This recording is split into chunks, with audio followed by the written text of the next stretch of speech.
السلام علیکم ورحمۃ اللہ وبرکاتہ. کیا حال ہے سب کا؟ الحمد للہ. نحمده ونصلی علی رسولہ الکریم. اما بعد فاعوذ باللہ من الشیطان الرجیم. بسم اللہ الرحمن الرحیم.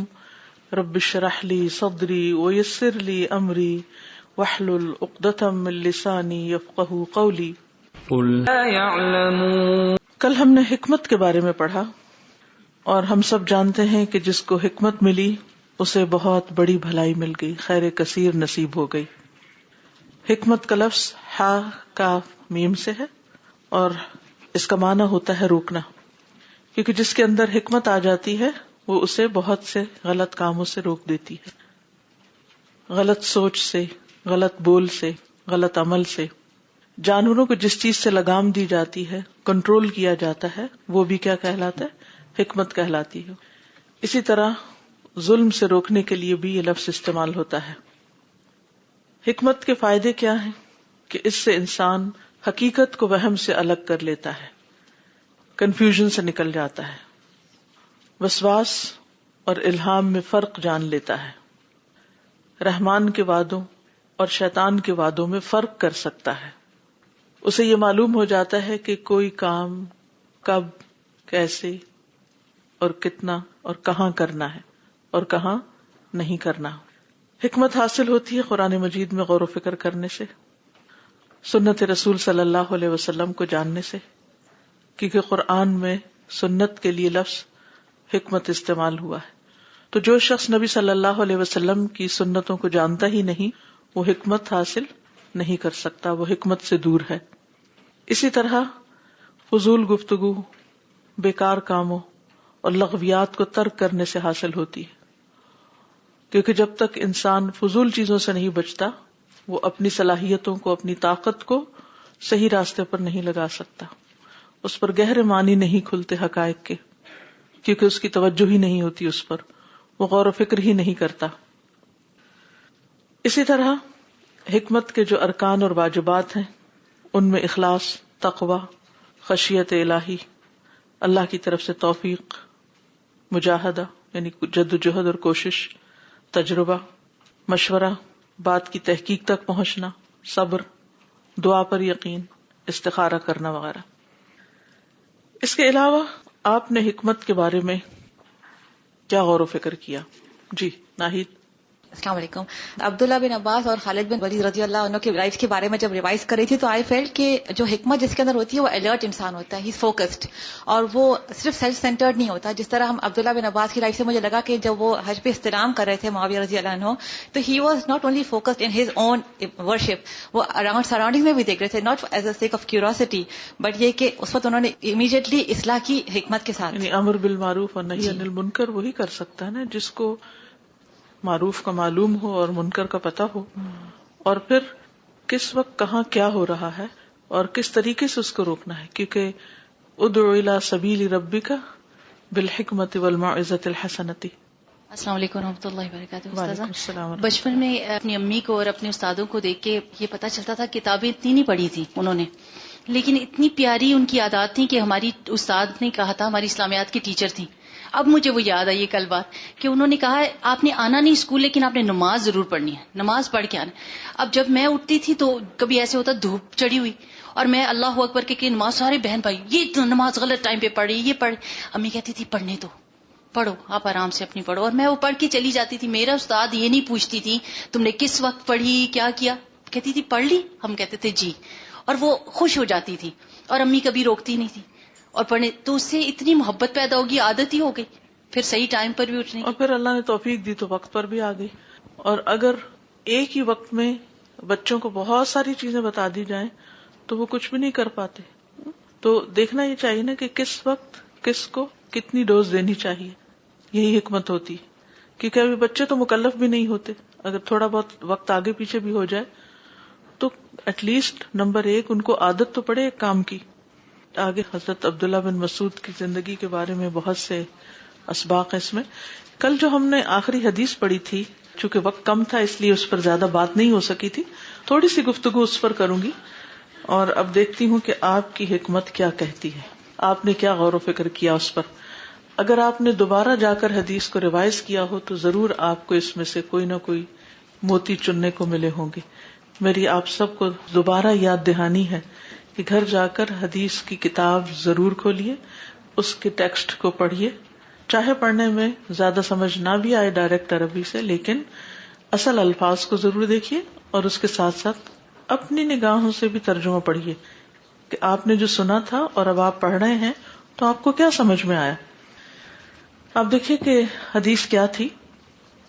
عبداللہ ابن عمر کے سامنے عبداللہ بن مسعود کا ذکر آیا تو انہوں نے کہا عبداللہ بن مسعود ایسے شخص ہیں جن سے میں محبت کرتا ہوں. جب سے میں نے حضرت صلی اللہ علیہ وسلم سے یہ سنا ہے, آپ فرماتے تھے قرآن 4 آدمیوں سے پڑھو. عبداللہ بن مسعود پہلے ان کا نام لیا, اور سالم سے جو ابو حذیفہ کا غلام ہے, اور ابی ابن کعب سے, اور معاذ بن جبل سے. مسروق یا عبداللہ نے کہا مجھے یاد نہیں کہ آپ نے پہلے ابی کا نام لیا یا پہلے معاذ کا. اس سے کیا بات پتہ چلتی؟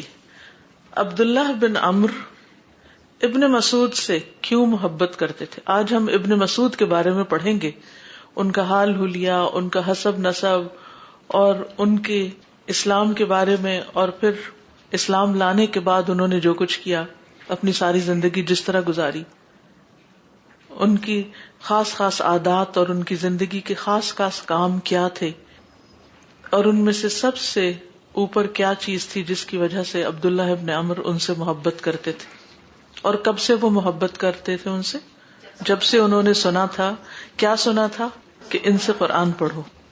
گویا یہ نبی صلی اللہ علیہ وسلم کا ان کو ایک سرٹیفکیٹ دینا تھا, ان کو اجازت دینا تھا, ان کو آتھورائز کرنا تھا.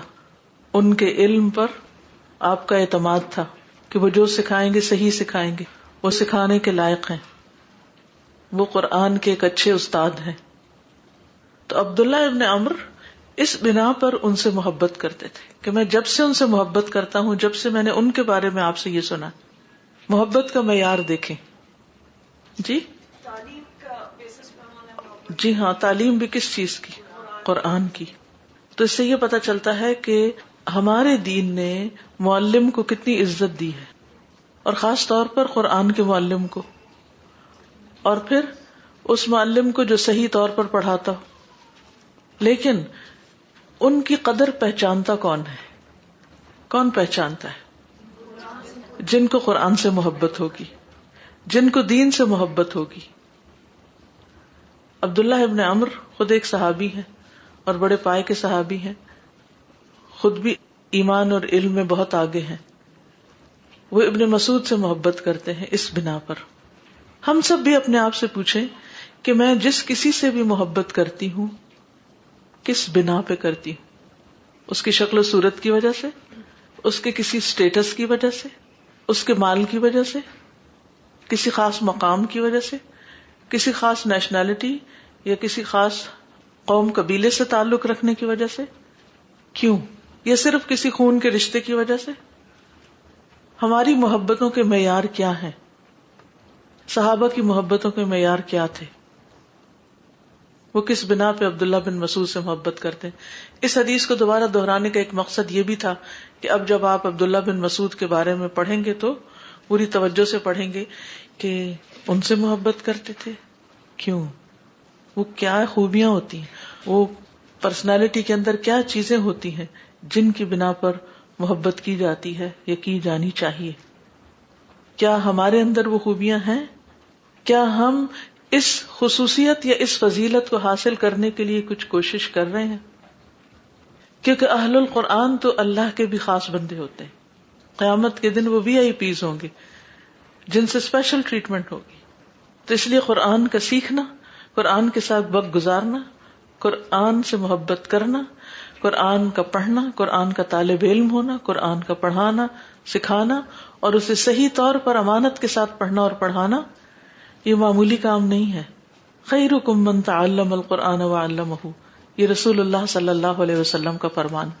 تو آپ میں سے جو بھی کوئی قرآن کا طالب علم ہے اسے خوش ہو جانا چاہیے کہ وہ اپنی زندگی کا یہ بہترین کام کر رہا ہے اور وہ اپنا وقت ضائع نہیں کر رہا.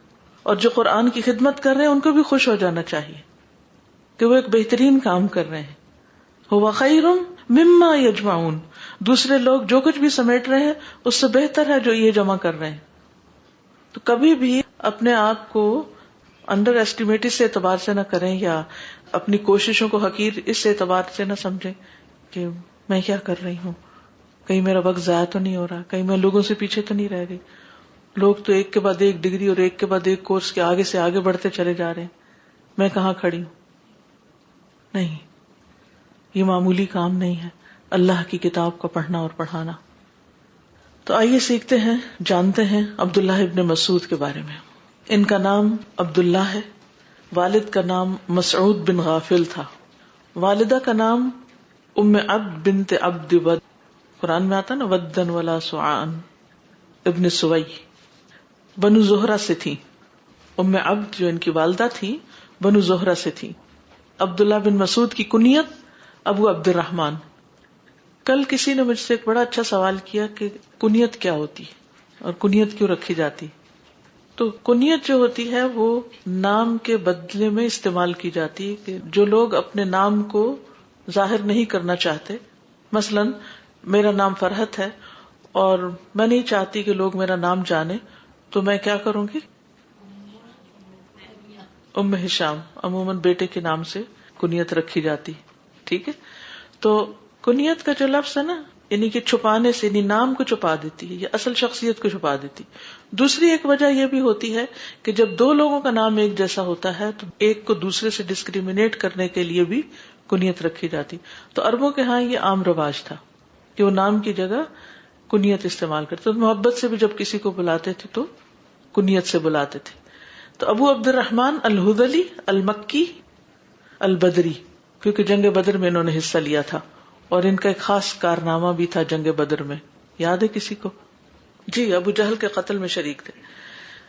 انہوں نے غزوہ بدر، احد، خندق، بیعت رضوان میں شرکت کی. اس کے علاوہ بھی باقی تمام غزوات میں نبی صلی اللہ علیہ وسلم کے ساتھ شریک تھے. غزوہ بدر میں انہوں نے ابو جہل کی گردن کاٹنے کے لیے اس پہ دباؤ ڈالا تھا. یہ عظیم صحابی ہیں، امت کے فقیہ ہیں، بنو زہرہ کے حلیف ہیں، اولین مہاجرین میں سے ہیں، سابقون الاولون میں سے ہیں. اسلام لانے والوں میں سے 6 نمبر پہ تھے. ان کا نمبر 6 ہے اسلام قبول کرنے والوں میں. انہوں نے 2 جگہوں کی طرف ہجرت کی، حبشہ اور مدینہ. دونوں قبلوں کی طرف نماز پڑھی. کون کون سے قبلے؟ جی، بیت المقدس اور بیت اللہ. سب سے پہلے ہیں جنہوں نے علل اعلان قرآن پڑھا سب کے سامنے. بہت چھوٹے قد کے تھے، ان کی لمبائی ایک بازو کے برابر تھی، جن کو ہم بونا نہیں کہتے عام طور پر، یعنی کہ ان کا قد بہت چھوٹا تھا. ذراع کہتے ہیں 1 میٹر سے کم، گز جس کو بولتے ہیں نا اس کو بھی ذراع کہتے ہیں، یعنی بس 1 گز کے برابر ان کا قد تھا. لیکن اس کے باوجود نبی صلی اللہ علیہ وسلم اور صحابہ ان سے بے پناہ محبت کرتے تھے. شکل و صورت اور قد کی بنا پہ نہیں، حسب نسب کی بنا پہ نہیں. اور یہ دبلے پتلے بھی تھے اور ان کی ٹانگیں تو بہت ہی باریک تھی.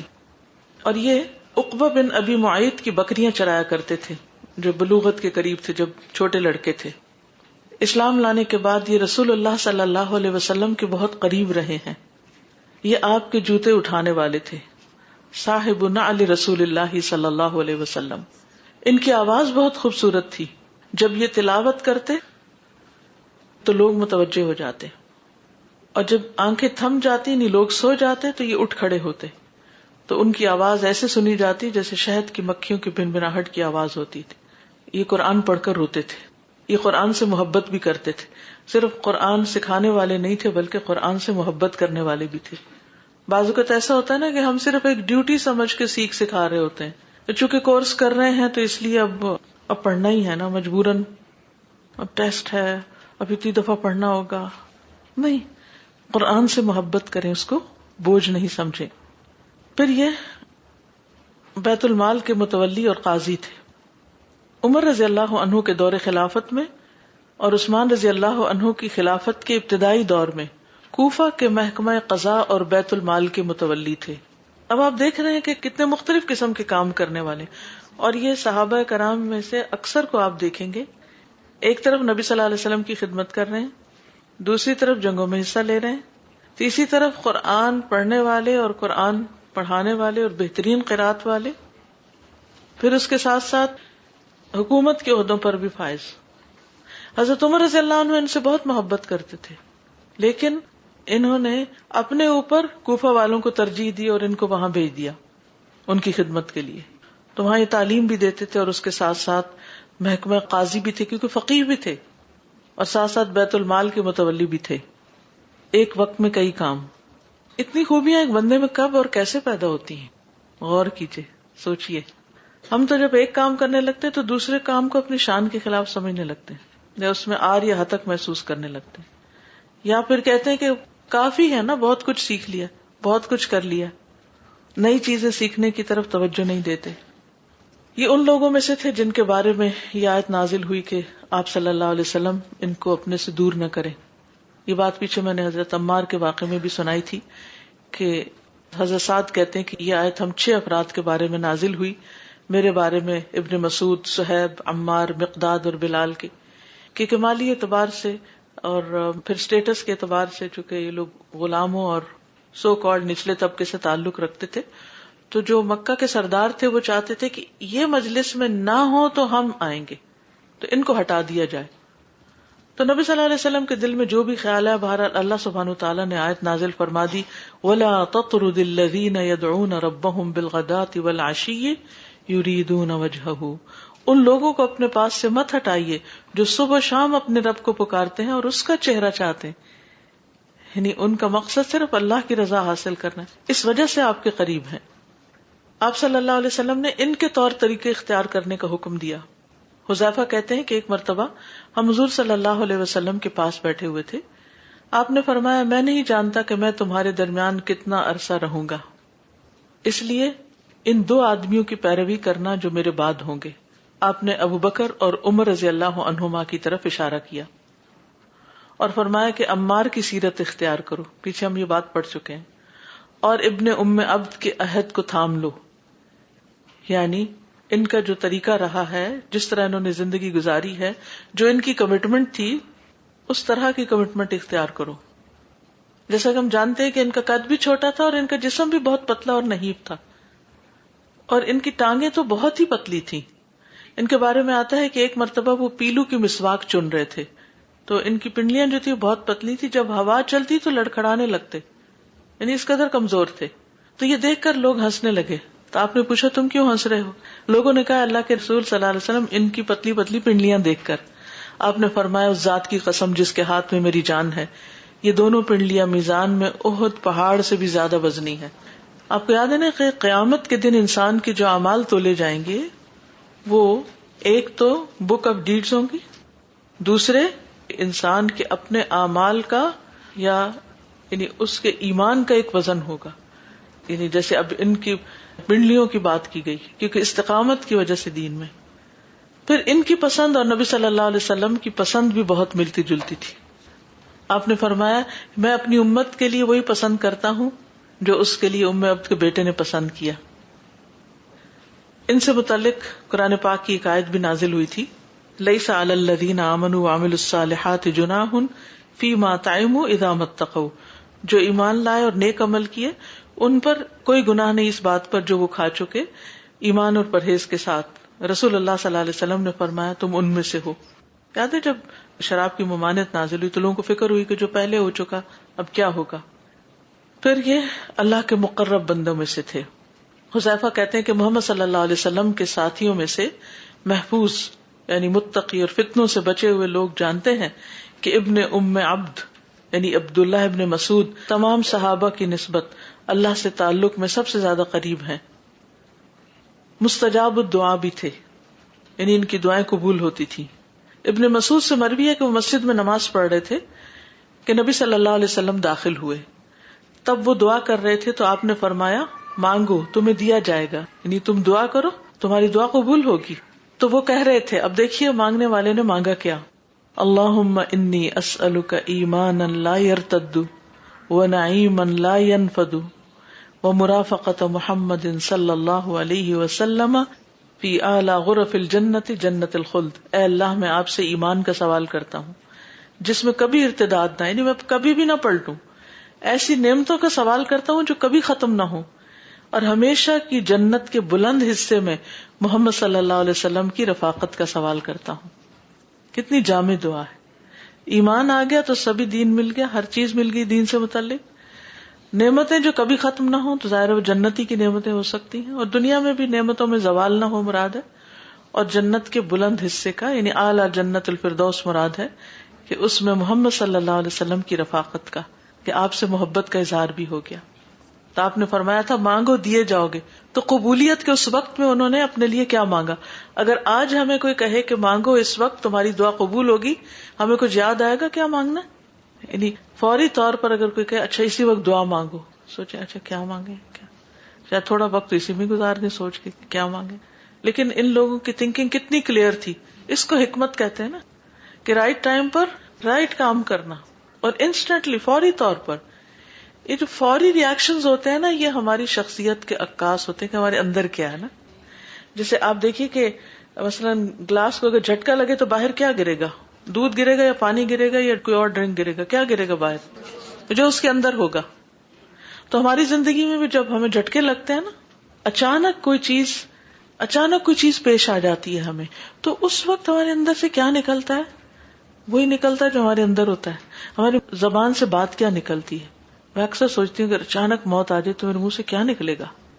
ہم سب کو فکر ہونی چاہیے، کیونکہ بعض اوقات جب ایسی اچانک ڈیتھ ہوتی ہے نا تو اس میں کوئی بہت بڑا وقفہ نہیں ہوتا، بس وہ لمحوں میں آپ نے ڈیسیژن لینا کہ لا الہ الا اللہ پڑھنا یا نہیں.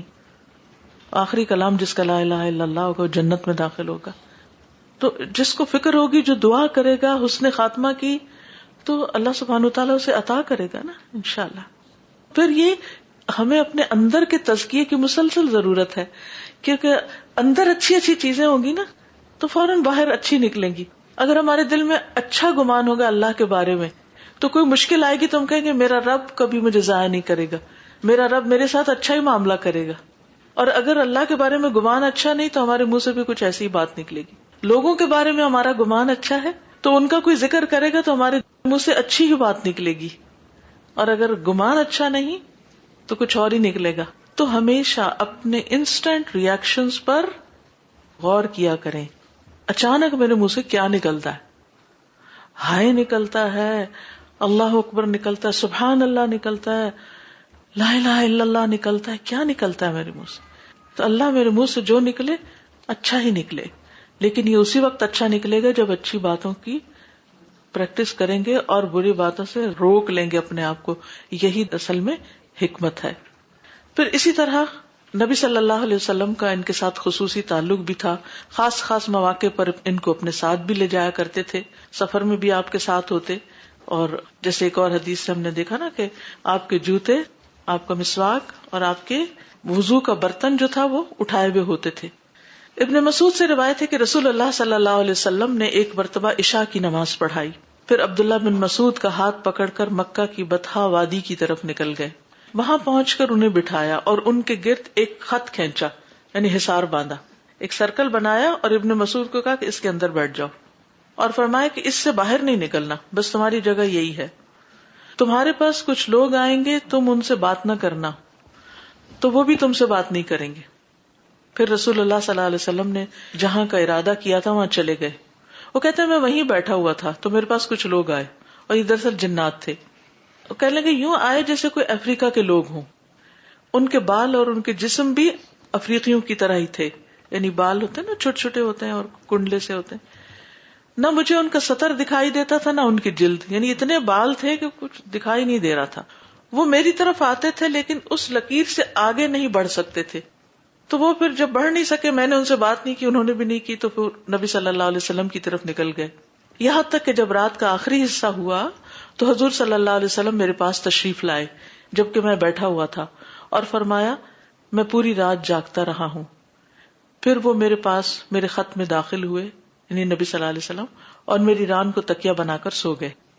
جیسے ابو بکر رضی اللہ عنہ کی گود میں سوئے تھے نا نبی صلی اللہ علیہ وسلم، کب؟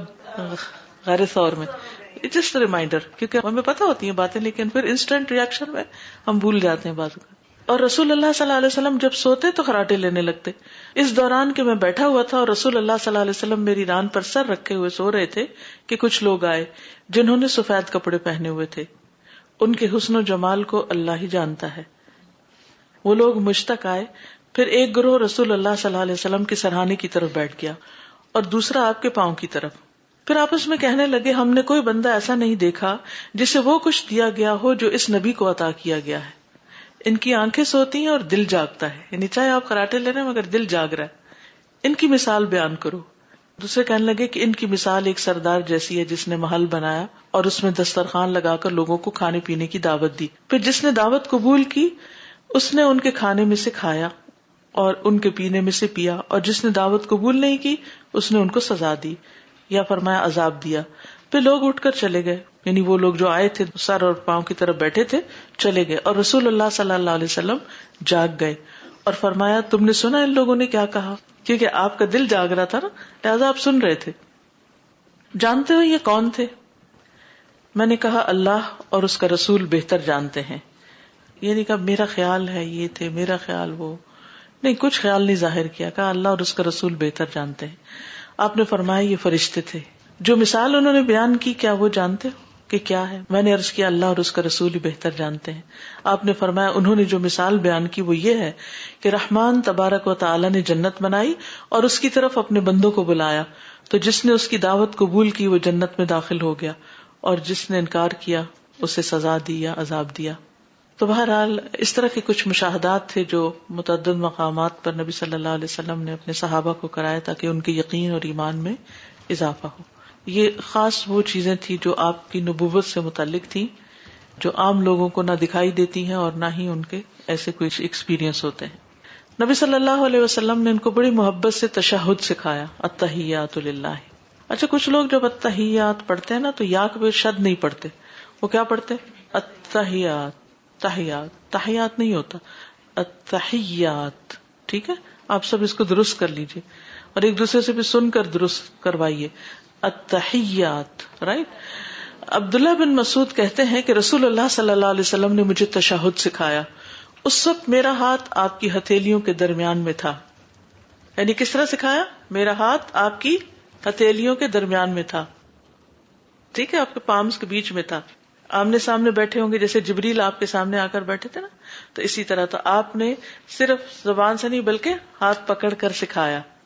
جس طرح آپ قرآن کی سورت سکھایا کرتے تھے، التحیات للہ والصلوات والطیبات السلام علیک ایہا النبی ورحمۃ اللہ وبرکاتہ السلام علینا وعلی عباد اللہ الصالحین اشہد ان لا الہ الا اللہ واشہد ان محمدا عبدہ ورسولہ.